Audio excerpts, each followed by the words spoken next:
नाशिक जिल्हाधिकारी कार्यालयातील आवारातच गटारगंगा वाहत असल्याने तसेच दुर्गंधीयुक्त तलाव येथील अधिकारी कर्मचाऱ्यांना डेंग्यूची लागण झाल्याची माहिती समोर आली।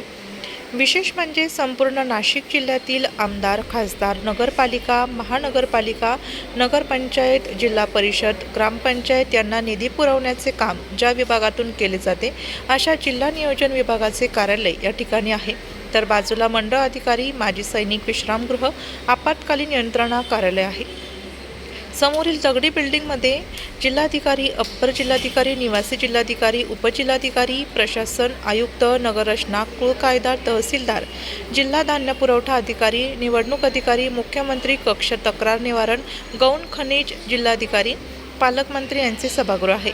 शासकीय निमशासकीय कार्यालयाच्या सतत वर्दळ असलेल्या परिसरात अतिशय गंभीर अशी परिस्थिती निर्माण झाल्याने कर्मचाऱ्यांना घातक अशा डेंग्यूच्या साथीची लागण झाली आहे। एकीकडे प्रशासन नागरिकांना पाणी साठवून न देण्याच्या सूचना तसेच डेंग्यूच्या डासांची उत्पत्ती होणार नाही यासाठी काळजी घेण्याचे आवाहन करत आहे, तर दुसरीकडे शासकीय कार्यालयामध्येच ही परिस्थिती उद्भवत असेल तर ही नक्कीच चिंताजनक बाब आहे। याकडे तत्काळ लक्ष घालण्यात यावे अशी मागणी नाशिककरांकडून होत आहे। वृत्तसंकलन विभाग, नाशिक लोकशाही न्यूज, नाशिक।